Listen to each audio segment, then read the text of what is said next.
그 이슬람이나 몇몇 세계에서 이 명예살인이라는 그러한 악습이 있습니다.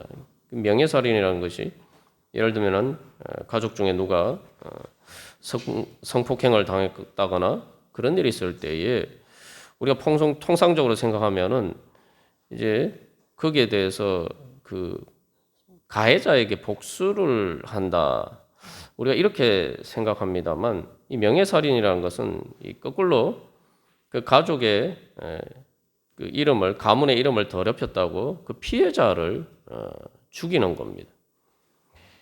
심지어 얼마 전에도 이란에서도 자기 자녀들이 그 이슬람 율법을 어겼다고 자기의 두 자녀를 죽인 그런 부모에 대한 기사가 나왔습니다. 그래서 이런 경우에는 그 가족의 이름, 가문의 이름이라는 것이 사실은 그 피해자에게는 오히려 더 큰 고통을 주는 그러한 것이 되고 맙니다. 우리가 뭐 이런 경우를 보면서 뭐 세상에 그런 말도 안 되는 일이 있느냐 이렇게 생각합니다만 정도의 차이가 있다 뿐이지 우리가 지난주에 나눈 것처럼 또 하나님께서 이스라엘 백성들에게 에스겔 36장 18절에서 이스라엘 백성들이 땅 위에 피를 쏟았다는 것처럼 우리 사회에도 인간이 사는 모든 세상도 다 그와 비슷한 구조 속에서 움직여지고 있다는 겁니다. 지난주에 예를 들었던 바로 그 여군 중사의 그 사건은 2차 가해를 한 게 뭡니까? 사람들이 그 가해자에 대해서 우리 부대의 명예를 더럽혔다. 이렇게 생각하고 비난하는 것이 당연한데 오히려 가해자들은 감싸고 피해자가 괜히 그러한 사건들을 덜추어내서 우리 부대의 명예를 더럽혔다. 이렇게 생각하고 그 사람이 지나갈 때마다 손가락질하고 수근수근대고 비난하고 자기만 참으면 될 텐데 이런 식으로 이제 이야기를 한다는 거죠. 우리가 생각해 보면은 도대체 이것과 이 이슬람이나 뭐 그런 지역에서는 명예살인이 뭐가 차이가 있습니까? 실질적으로 똑같죠. 우리 사회가 뭐 모든 공동체나 조직에서도 그런 일이 비일비재하게 일어나고 있습니다. 뭐 공동체 안에 어떤 그런 문제가 되는 사건이 불거지면은 그것을 대부분 감추려고 하죠. 그래서 오히려 그것을 내부 고발하거나 또 이렇게 덜추어내는 사람은 조직의 명예를 더럽힌 사람. 이래서 오히려 그 조직에서 그 공동체에서 왕따를 당하고 오히려 의롭다고 이렇게 칭송을 받기보다는 조직을 망가뜨린 사람으로 비난을 받습니다. 뭐 심지어 이 검찰이나 경찰이나 이런 법질서를 집행하는 조직들조차도 그런 일이 일어나고 있죠. 그러니까 가해자가 명예를 더럽혔다 생각하는 게 아니고 그 부끄러운 것을 덜추어낸 피해자나 고발자가 명예를 더럽혔다, 이름을 더럽혔다 이런 식으로 생각한단 말이죠. 이게 바로 인간의 죄의 가장 뿌리 깊은 근원적인 문제들을 보여주고 있습니다. 아담이 그가 잘못해서 범죄했음에도 불구하고 하나님이 나타나셨을 때에 하나님이 말을 거셨을 때에 하나님을 피하고 숨기죠. 더 이상 숨기지 못하게 되었을 때는 오히려 하나님과 바로 하와에게 책임 전가를 합니다. 하나님께서 내게 주신 여자가 그 선악과의 열매를 주어서 내가 따먹었습니다. 자기 잘못이 아니고 하나님 잘못이고 여자의 잘못이라는 거죠. 이게 바로 이스라엘 백성들에게 지적하시는 하나님이 그들의 죄입니다. 땅에 피를 흘렸다. 우리가 놀부 심보, 네 것도 내 거고 내 것도 내 거고 아주 고약한 심보다라고 우리가 생각하는데 이 세상이 다 대부분 다 그런 놀부심부에 따라서 움직입니다. 내가 잘못한 것은 다른 사람 탓을 하고 환경 탓, 부모 탓, 뭐 이럴 수밖에 없었다. 뭐 이런 식으로 핑계를 대고 자기가 뭔가 좋은 일이 있으면은 성과의 열매가 있으면은 이건 내가 잘해서 그렇다. 잘못은 다른 사람들 핑계를 대고 잘된 일의 성과는 이건 내 능력 때문에 된 거다. 뭐 이런 식으로 해서 한단 말이죠. 그래서 뭐 회사에서도 부하 직원의 공로를 상사가 가로채는 경우가 얼마나 또 많습니까?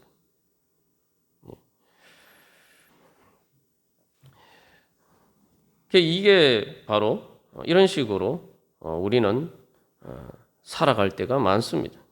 이게 인간의 죄의 구조예요. 그런데 하나님의 방법, 하나님의 이름 때문에 이 에스겔 36장에서 계속 강조가 되는 부분은 내 거룩한 이름 때문에라고 하실 때 하나님은 자기 이름의 명예를 어떻게 생각하셨느냐? 우리의 이 죄악된 구조와는 정반대되는 모습을 보여주고 있습니다. 첫 번째로 하나님은 거룩하신 하나님이기 때문에 자기 백성의 부끄러움과 수치를 감추시는 것이 아니라 오히려 드러내신다는 거예요. 그래서 이 구약 성경에서는 선지자를 통해서 하나님께서 말씀하실 때 너희들이 내 백성이기 때문에 내 백성이 아니면은 넘어갈 수 있는 일도 더 이렇게 분명하게 드러내신다고 이야기하고. 이게 이제 세상에서도 보통 부모들의 마음과 반대죠. 보통 부모들은 자기 자식이 잘못하면은 다른 사람에게 그 자식의 잘못한 것을 자꾸 감추려고 해요. 감추려고만 하면 다행인데 거기에서 오히려 이제 피해자와 가해자를 바꾸는 경우도 있고 그것을 통해서 오히려 사실은 자기 자식의 미래를 망치는 내가 잘못해도 이 용납이 되는 문제구나 이런 식으로 이제 무언의 교육을 하는 거죠. 그래서 오히려 잘못을 인정하면 너 바보같이 왜 그렇게 하냐 이런 식으로 이제 얘기를 하는 경우들이 많습니다. 근데 하나님은 안 그러세요. 하나님은 오히려 반대예요. 하나님의 백성에게 더 엄격하게 하시고 끊임없이 그래서 이 구약 성경 말씀을 보면은 하나님은 자기 백성의 수치를 있는 그대로 드러내십니다. 가감 없이 드러내세요. 하나님이 사랑하시는 사람은 더 드러내죠. 이 다윗이나 구약 성경의 대표적인 인물이 다윗이죠. 다윗이 하나님 마음에 합한 자라고 그러고 하나님이 가장 사랑하시는 사람 중에 하나였습니다만 그의 잘못에 대해서 적나라하게 성경 말씀을 통해서 하나님을 드러내십니다. 구약 신약에서도 예수님의 수제자인 베드로가 예수님을 부인한 사건에 대해서는 자세하게 드러내시죠. 그러니까 하나님께서 그렇게 하시는 이유는 거룩하신 하나님이기 때문에 그 죄의 문제를 해결해 주시기 위해서 그렇게 하시는 거죠. 사랑하시지 않기 때문이 아니라 사랑하시기 때문에 그 죄의 문제를 해결해 주시려고 그러신 것이란 말이죠. 죄는 기본적으로 감추면 없어지는 문제가 아니라 그 죄를 감추고 그냥 넘어가면은 괜찮은 문제가 아니라 그 죄를 회개하고 처리하지 않으면은 그것은 우리에게 죽음에 이르는 병이 되는 것인데 그렇기 때문에 하나님께서는 그것을 수술해 주시려고 마치 수술대 위에서 보통 우리가 이런 불빛보다 더 밝은 빛 가운데에서 의사가 수술하듯이 주님께서는 그렇게 해 주시려고 우리가를 심판으로 이끄는 그 죄의 문제를 근원적으로 고쳐 주시려고 우리를 치유해 주시려고 하나님께서는 그렇게 드러내십니다. 그런데 한 걸음 더 나아가서 하나님은 하나님의 거룩한 이름 때문에다라고 하실 때에 사람들은 자기들의 명예를 위해서 수치를 감추고 오히려 책임을 전가하죠. 자기가 잘못한 것도 다른 사람들에게 힘이 없는 사람들에게 책임을 전가해서 잘라내 버립니다. 그러나 하나님은 하나님의 거룩하신 이름 때문에 오히려 반대로 하십니다. 반대로 어떻게 하십니까? 오히려 그 책임을 하나님께서 떠안으시는 거예요. 그래서 우리가 예수 그리스도의 보혈을 통해서 예수 그리스도의 의가 우리에게 전가됨으로 우리가 구원받는다라고 이야기해요. 그러니까 하나님은 하나님의 거룩한 이름 때문에 오히려 우리의 책임을 자기의 책임으로 돌리시고 우리를 구원해 주신다는 것입니다. 그러니까 우리가 이 하나님의 우리를 구원하신 그 은혜를 받기 위해서는 바로 이 하나님이 세상의 구조와는 반대되는 이 하나님의 거룩하신 이름을 위해서 하나님께서 어떻게 역사를 하시는지 우리가 이걸 잘 깨달아 알고 그것을 믿고 또 믿음으로 받아들이고 따라가야 됩니다. 그래서 이 에스겔 36장 21절에서 하나님께서 이스라엘 족속이 들어간 그 여러 나라에서 더럽힌 내 거룩한 이름을 내가 아꼈노라. 이렇게 아꼈다는 말은 다른 곳에서 이제는 불쌍히 여긴다는 말로 사용됐어요. 불쌍히 여긴다. 자비를 베푼다. 원래 하나님께서 에스겔 16장 5절에서 이스라엘 백성들을 아무도 불쌍하게 여기지 않았지만 하나님께서 아무도 이스라엘 백성들을 불쌍히 여기지 않았기 때문에 하나님께서 불쌍히 여기셔서 그들을 구원하셨다. 이건 이제 애굽의 종대 이집트의 노예로 살 때를 이야기하는 거죠. 그래서 하나님께서는 이스라엘 백성들을 불쌍히 여기셔서 구원하셨는데 이제는 하나님께서는 이스라엘 백성들을 불쌍히 여기신다고 말씀하지 않고 하나님의 자기의 이름을 아낀다. 하나님의 이름을 문자 그대로 번역하면 불쌍히 여기신다. 이렇게 이야기를 하고 있어요. 그런데 하나님이 자기의 이름을 불쌍히 여기셨는데 오히려 그 결과 누가 이익을 봅니까? 바로 이스라엘 백성이. 오히려 이스라엘 백성들이 불쌍히 여김을 받았죠. 아무런 자격도 없는데도 불구하고 아무것도 한 것도 없는데도 불구하고 은혜로 바로 그 하나님의 불쌍히 여기심을 받았어요. 하나님이 자기의 이름을 불쌍히 여기신다 그러니까 이것은 보통 세상에서 명예살인을 하거나 보통 자기 조직의 그 명예를 잘못된 방법으로 옹호하는 그런 사람들과 같은 그런 의미라고 생각되는데 하나님은 오히려 자기의 명예 때문에 이스라엘 백성들을 불쌍히 여기신다는 겁니다.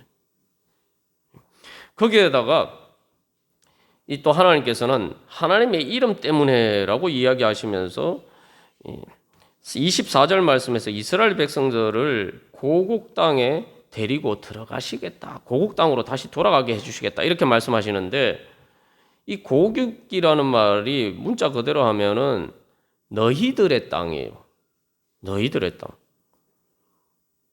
하나님의 이름 때문에라고 했는데 이익은 이스라엘 백성들이 봐요. 이스라엘 백성들이 잘못해서 가나안 땅이 더 이상 그들의 땅이 될 수가 없으세요.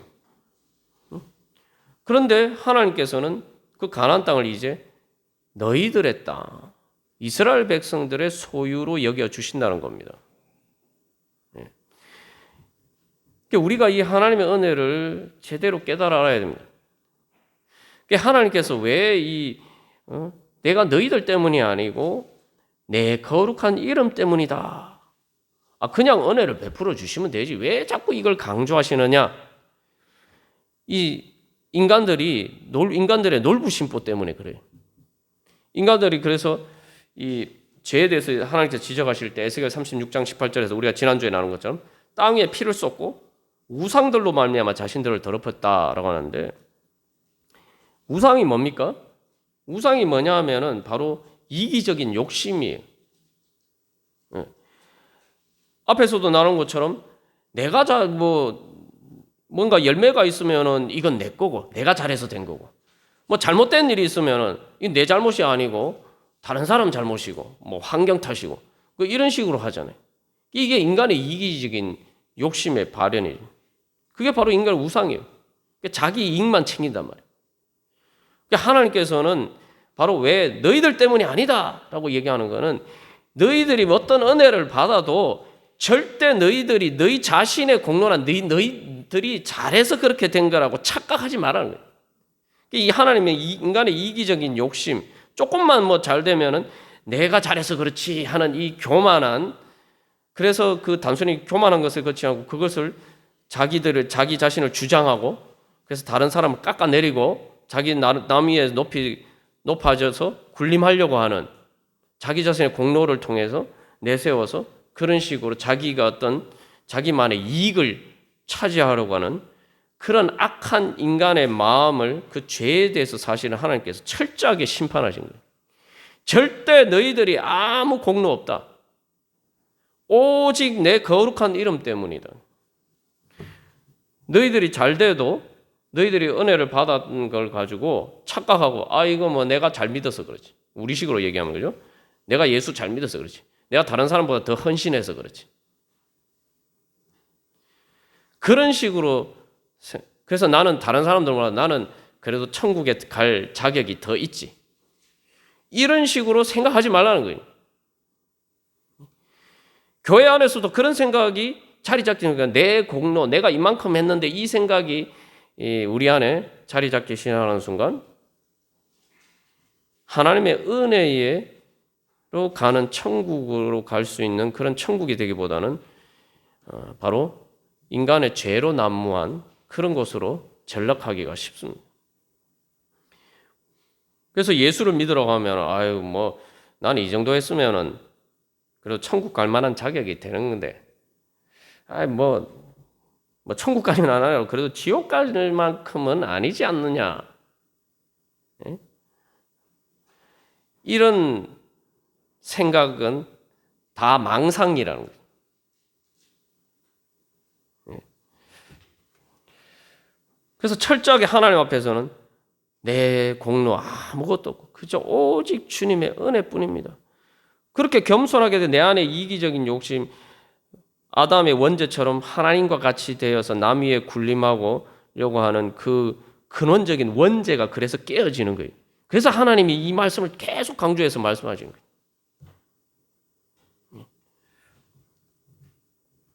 그 원죄의 근본이 깨트려져야지 하나님 나라에서 천국처럼 살 수가 있는 거예요.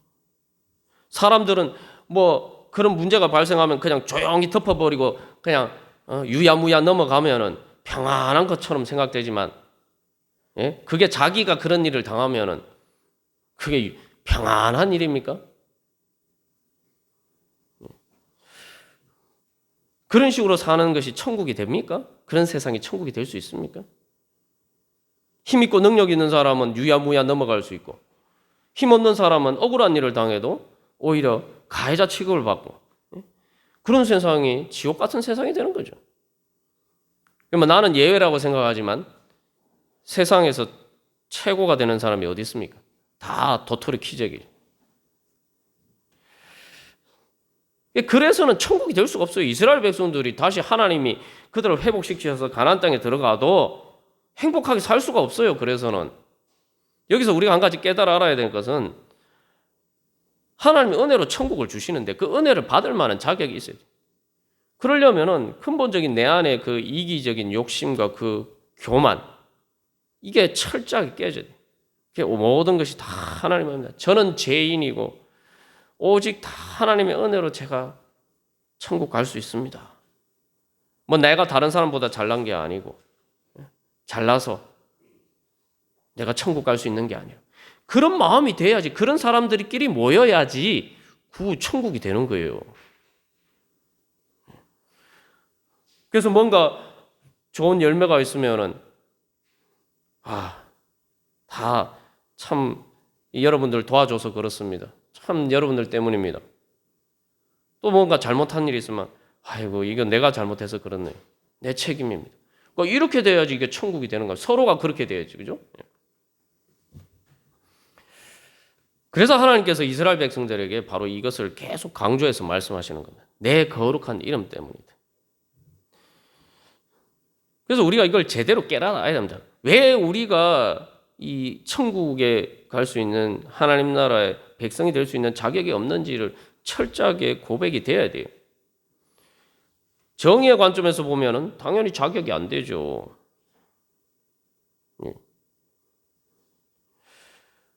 그리고 정의는 고사하고 불쌍히 여김 받을 자격도 나는 없다라고 하나님 앞에 고백을 해야 됩니다. 왜냐하면은 우리가 하나님을 불쌍히 여기지 않았기 때문에. 우리는 막 항상 이렇게 조금만 내가 힘들면은 자기 연민에 빠져가, 아이고 내가 이렇게 힘든데 다른 사람들 날 알아주지도 않고, 나 혼자뿐이고, 뭐 저도 그런 생각에 빠져서 나는 정말 세상에서 내가 제일 불행한 사람 중에 하나구나, 뭐 이런 이제 막 생각에 빠져서 막 슬퍼하고 있을 때 예수님을 만났는데, 예수님 만나고 나니까 내가 불쌍한 게 아니라 예수님이 불쌍하시다. 여러분, 누가 세상에서 제일 불쌍한 사람입니까? 예수님이 세상에서 제일 불쌍한 피해자예요. 예수님은 아무 죄도 없으신데 세상 모든 죄를 지시고 가해자가 되셔서, 그것도 최악의 나쁜 사형수가 되셔서 십자가 달려 돌아가셨잖아요. 한 인간이 그래도 참 불쌍한데 하나님의 아들이, 하나님의 성자 하나님께서 그 모든 영광 다 버리시고 그런 일을 당하셨으니 세상에 이거보다 불쌍한 일이 어디 있습니까? 그게 우리의 마음에 내가 정말 세상에서 너무 불쌍하다, 이 자기 연민에 빠져 있을 때 바로 나를, 내 죄를 지시고 십자가를 지신, 내 모든 고통의 짐을 지시고 십자가를 지신 예수님이 불쌍하다, 이걸 깨달아 알아야지 우리의 마음이 치유를 받습니다. 내가 내 불쌍함에 자기 연민에 빠져서 절망의 늪에 빠져서 허우적대고 있을 때에 바로 나 때문에 나보다 더 깊은 절망의 수렁에, 나보다 더 힘든 십자가의 고통에 내려가신 그 예수님을 발견하고, 그 예수님이 너무 불쌍하고 나는 내 문제인데 내 문제를 때문에 불쌍해지신 예수님을 바라보고 때에 우리의 마음에 치유가 돼요. 이스라엘 백성들의 문제도 마찬가지고 우리들의 문제도 마찬가지고, 우리가 진짜 하나님을 불쌍히 여기지 않았다는 것을 철저하게 회개해야 됩니다. 아니, 신앙생활 하는데 보면 보통 사람들이 착각하는 것 중에 하나가 무슨 교회 열심히 나오고 기도 열심히 하고 뭐 헌신하고 그러면 무슨 하나님을 위해서 하는 것처럼 자꾸 그 생각하는 사람들이 있기 때문에 이게 기가 막힐 노릇입니다. 탕자가 진정으로 회개가 되었을 때 탕자가 뭐라고 고백합니까? 아유, 내가 아버지 집에 돌아가야겠다. 그 아버지 집에 돌아가야 된다는 이유가 뭡니까? 아버지한테 미안해서? 아버지가 불쌍해서? 자기가 불쌍하니까 아버지 집에 돌아가야 된다는 거예요. 아유, 내가 아버지 집에 돌아가면 굶어 죽지는 않을 텐데. 다른 말로 하면 내가 아버지 집에 돌아가면 내가 살 텐데. 우리 애가 신앙 고백이, 그 고백이 있어야 돼요. 뭐 내가 주님께 돌아가고 내가 회개하고 내가 뭐 기도하고 말해서 신앙생활하는 게 무슨 하나님 아버지를 위한 것처럼 생각하면 그거 착각이에요. 네? 탕자는 자기가 하나님 아버지께 돌아가고 회개하고, 쉽게 말하면 우리식으로 얘기하면 뭐 맏아들이 그 착각한 게 그런 거 아닙니까? 탕자는 자기가 아버지 집에 돌아가서 아버지 집에 사는 것은 자기가 살기 위해서, 다시 말해 자기 자신을 위해서라는 생각이 들었기 때문이에요. 그래야 우리가 진정한 회개가 됩니다. 왜 교회 안에서 조금만 뭐 저거 하면 공로의식이 있습니까? 내가 이만큼 했는데. 아니, 탕자처럼 그렇게 생각해요. 내가 아버지 집에 돌아가고 내가 교회를 위해서 헌신한 것은, 교회가 뭡니까? 교회가, 여러분 천국 가기를 원하시면 교회가 내 집이라고 생각해야죠. 내 집. 교회가 하나님의 성전이면 우리가 천국이란 뭡니까? 천국이 하나님의 집 아니에요. 그죠?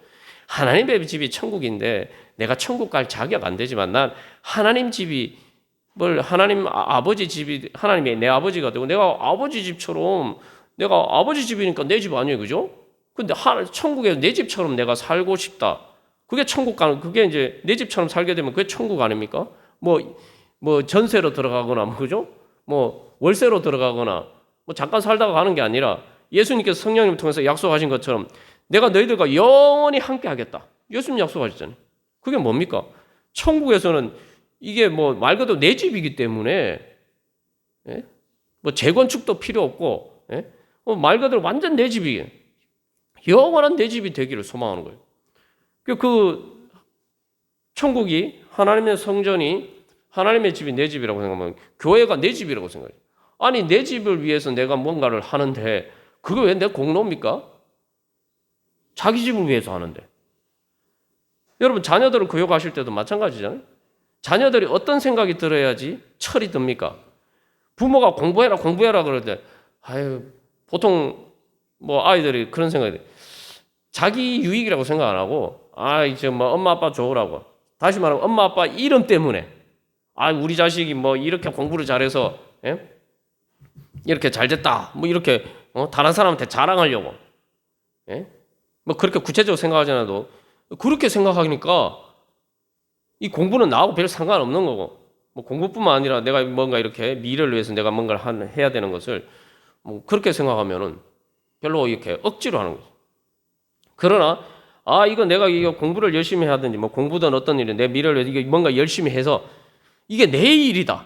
이게 내 자신의 미래를 위한 것이다. 딱 이 생각이 내 이익을 위한 생각이 들면은, 그 철이 들면은 시키지 않아도 자기가 알아서 하죠. 신앙생활을 제대로 못하는 문제는 뭐냐면은, 신앙생활이 무슨 하나님 아버지 좋으라고 하는 거, 뭐 교회 좋으라고, 목사 좋으라고, 뭐 이렇게 한다고 자꾸 생각하니까 신앙생활이 제대로 안 되는 거예요. 왜 우리가 이 관점에서 하나님을 불쌍하게 생각해야 되냐면, 하나님은 억울하세요. 하나님이 세상에 뭐 이스라엘 백성은 잘못했으면 그걸로 관계 끊어버리면 그만 아닙니까? 뭐 하나님이 잘못한 것도 아니고, 그죠? 우리가 뭐 예수 믿는다고 뭐 하나님께 얼마나 이익이 되겠어요? 예? 뭐 하나님, 우리가 뭐 없다고 해서 뭐 하나님이 저 높은 하늘에 계신 하나님은 무슨 사시는데 무슨 아쉬움이 있습니까? 그런데 하나님은 히브리서에서 말씀하신 거예요. 하나님은 오직 우리의 유익을 위해서 말씀하신다 그러는데, 그 하나님께서는 계속 오직 우리의 유익을 위해서 말씀하시는데 자꾸 사람들은 자기한테는 유익이 안 되는데 그냥 하나님 좋으라고, 하나님의 유익을 위해서, 하나님 자기 이름을 위해서, 오늘 이 말씀, 하나님 내 이름하고는 아무 상관없는데 하나님 자기 이름을 위해서 하나님 자꾸 저렇게 말씀하신다, 나한테 이런 걸 강요하신다, 뭐 이런 식으로 생각하니까 한단 말이죠. 하나님 입장에서 얼마나 억울합니까? 예? 예수님 입장에서는 얼마나 억울합니까? 예수님이 뭐 이 땅에서 우리를 십자가 안 돌아가신다고 해서 뭐 예수님한테 무슨 손해가 됩니까? 예수님 자기가 무슨 잘못했어요? 다 우리를 위해서, 오직 우리를 위해서, 우리를 구원하시려고 예수님이 십자가 달려 돌아가셨는데, 그래서 예수 믿으라고, 예수 믿고 예수님이 주신 그 은혜 받으러 하는데, 무슨 하나님의 은혜를 받으면서 무슨 은혜를 받는 것을 마치 내가 하나님께 선심 쓰는 것처럼 그런 식으로 생각하잖아요. 하나님 입장에서 얼마나 억울합니까? 여러분, 부모로서 여러분 자녀들을 키워보실 때 그런 생각 안 드셨어요? 내가 다 지조라고 하는 일인데, 왜 무슨 지조라고 하는 일 하면서 무슨 나한테 선심 쓰는 것처럼, 철이 안 들면 그렇게 하잖아요, 자녀들이. 탕자와 같은 마음이 들어야 돼요. 이거 내가 굶어 죽지 않게, 내가 살기 위해서, 내가 죽느냐 사느냐 하는 문제야. 내가 살기 위해서 난 무조건 아버지 집에 돌아가야겠다. 그 마음이 들어야 진짜 회개가 되는 거예요.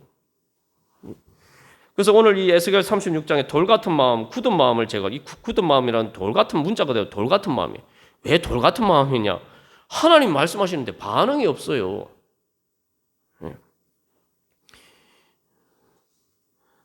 그런데 이게, 예?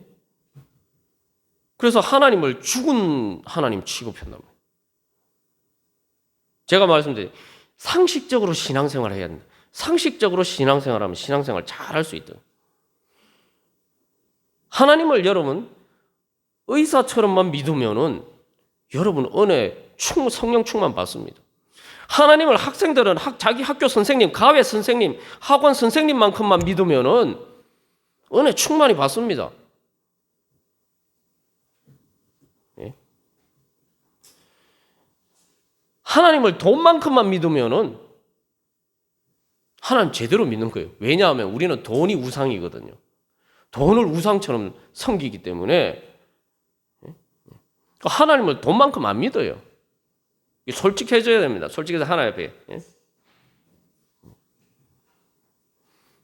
돈을 위해서는 돈은 내 이익이라고 생각하니까 또 돈 벌기 위해서는 내가 막 정말 열심히 그렇게 하는데 내가 돈 버는 것처럼 탕자가 자기 아버지 집에 돌아가는 게 살 길이라고 생각하고 그렇게 신앙생활하고 그렇게 기도하느냐 이 말이죠.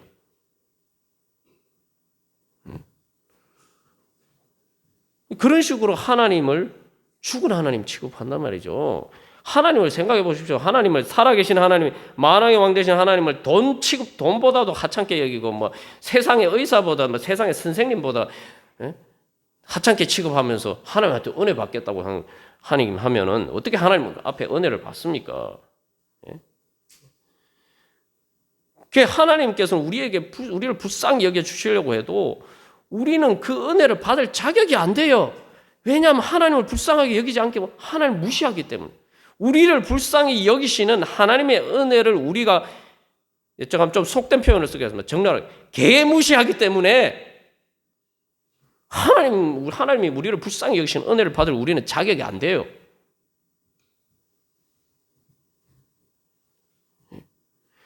세상에 의사한테 갈 때는 여러분 의사한테 갈 때 누가 돈 줍니까? 의사가 여러분한테 돈 줍니까? 치료받을 때 의사한테 여러분 뭐 몇 분 이렇게 병원에 가면은 그 상담받고 처방 좀 받을 때 의사가 여러분한테 돈 줍니까? 여러분이 의사한테 돈 주잖아요.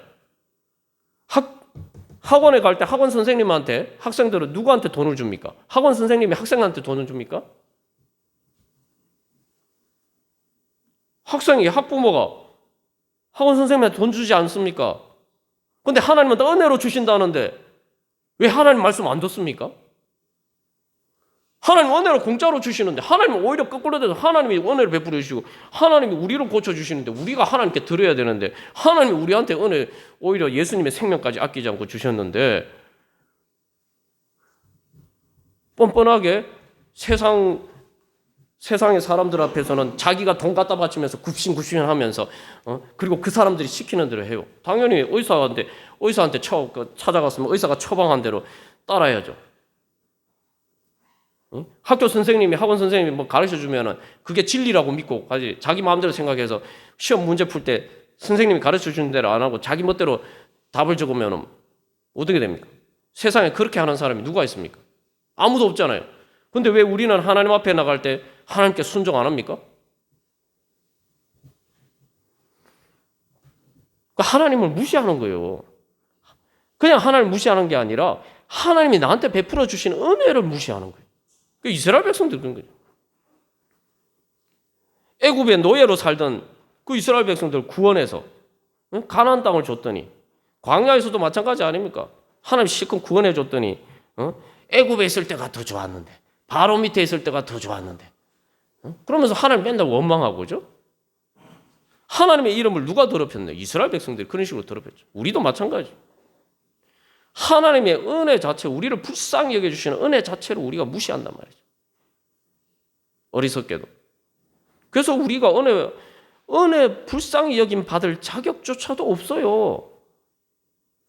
그래서 하나님께서 이것도 안 되고 저것도 안 되고 아무 근거가 없으니까 하나님의 거룩하신 이름 때문에 너희들 봐서는 아무런 근거가 없으니까 내 거룩한 이름 때문에 내가 너희를 불쌍히 여겨주겠다. 하나님 그 말씀하십니다. 그래서 하나님의 이름, 하나님의 거룩하심이 뭔가 봤더니 그래서 하나님의 거룩하신 이름 때문에라고 그 이야기했는데 하나님께서는 하나님의 정의가 이제 바뀌었어요. 악을 악으로 갚지 않는 악에 대해서 심판하신 게 하나님의 정의라고 생각하고 우리는 참 사람들이 잔인해요. 자기가 잘못했을 때는 좀 봐줬으면 좋겠다 이렇게 생각하는데 남이 잘못하면은 저거 뭐 저 사람 뭐 사형했지. 저런 사람은 사형 판결 내려야지. 막 이런 식으로 막 비방해요. 근데 하나님이 이제 하나님의 정의가 바뀌었어요. 악을 악으로 갚지 않는 것이 하나님의 정의가 됐어요. 그래서 하나님은 선하신 하나님으로서 자비를 베푸르신 하나님. 그리고 마지막 결정적으로 중요한 것은 하나님의 공의가 바뀌었어요. 하나님의 거룩하심은 뭐냐? 어떻게든지 이제 이스라엘 백성들의 책임을 하나님이 대신 지시는 것이 하나님의 거룩함이 됐습니다. 다시 말하면은 이 정의의 개념에 따르면 이제 언약이라고 얘기하잖아요. 구약에서 이제 하나님과 이스라엘 백성들이 언약을 맺었어요. 그래서 이 이스라엘 백성들은 하나님을 하나님으로 섬기고 하나님은 이스라엘 백성들을 자기 백성으로 보호해 주시고 이런 식으로 이제 언약을 맺었단 말이죠. 근데 이 언약 자체도 사실은 하나님이 먼저 제안을 하신 거죠. 하나님 먼저 은혜 다 베풀어 출애굽을 통해서 이스라엘 백성을 구원해 주시고 이렇게 보니까 너희들이 나 믿을만 하지. 그러니까 이제 나를 하나님으로 섬겨. 대신 너희들은 그러면은 내가 너희들을 하나님이 되어서 내가 너희들의 아버지처럼 내가 그렇게 해주겠다 이렇게 말씀하셨단 말이죠. 그런데 이제 이스라엘 백성들이 할 일은 하나님을 아버지처럼 자기 하나님으로 섬기기만 하면 되는데 그렇게 안 했어요. 이 계약이 깨졌어요. 이스라엘 백성들의 잘못으로 계약이 깨졌어요. 그러면 정의의 관점에서 보면은 여러분들도 그렇잖아요. 뭐 부동산 계약이라 계약을 했는데 상대방이 계약 어기면 그걸로 계약 끝난 거 아닙니까? 그죠? 계약금 걸잖아요. 그래서 계약금을 위약금으로 해서 그거 이제 청산을 하고 계약 끝나는 거 아닙니까? 더 이상 두 사람 관계는 완전히 해소가 되는 거예요. 하나님도 그렇게 하셔도 문제가 안 되죠. 근데 하나님은 이스라엘 백성들이 계약을 잘못해서 계약이 깨지니까 이스라엘 백성들이 잘못한 계약의 책임도 하나님이 책임지시고 이스라엘 백성들이 계약의 조건을 감당하지 못한 것을 또 하나님이 이제 대신 감당하시고 그래서 이스라엘 백성들과의 언약을 하나님은 유지하시려고 하신단 말이죠. 그래서 예수님을 이 땅에 보내주셨습니다. 이게 바로 하나님의 거룩한 이름입니다. 이스라엘 백성도 잘못했으면 끊어버리면 그만 아닙니까? 그죠? 세상에서는 자기가 잘못한 것도 밑에 사람들에게 책임 전가를 해가지고 그 사람 해고해버리고 뭐 이런 일이 얼마나 많습니까? 근데 하나님은 거꾸로예요.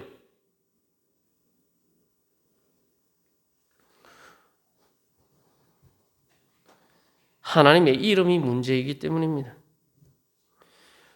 하나님의 거룩한 이름 때문에. 하나님의 거룩한 이름 때문이라고 하는 것은 이제 하나님과 이스라엘 백성들은 이름으로 묶인 관계. 이게 뭐예요? 이름을 같이 하는 관계. 운명 공동체라는 거. 이스라엘 백성들이 하나님을 무시하고 하나님을 외면했지만 그래서 세상에서 가장 불쌍한 존재가 이스라엘 백성들의 하나님이 되었습니다.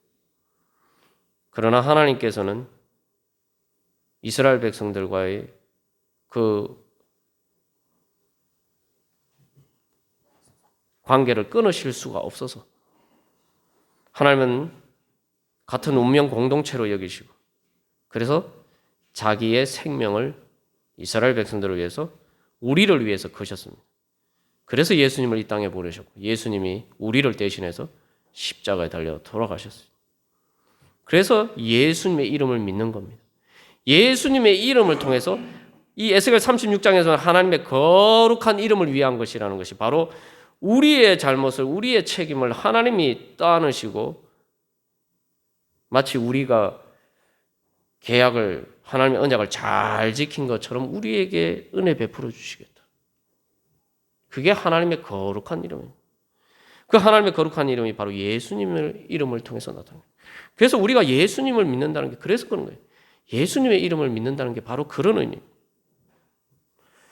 우리가 이 시간 다시 한번 주님 앞에 주님의 이 복음의 진리 가운데서 주님의 그 거룩하신 이름, 예수님을 통해 나타난 하나님의 그 거룩하신 자비와 우리의 모든 책임도 자기가 다 떠안으신 하나님의 그 의로우신 그 거룩하신 영광의 이름을 주님 찬양합니다. 그래서 그 예수님의 이름 저희들이 찬양합니다. 이제 그 예수님의 이름에 따라 그 이름을 믿는 믿음으로 살기를 소망합니다. 우리 그렇게 고백하면서 우리 다 같이 기도드리시겠습니다.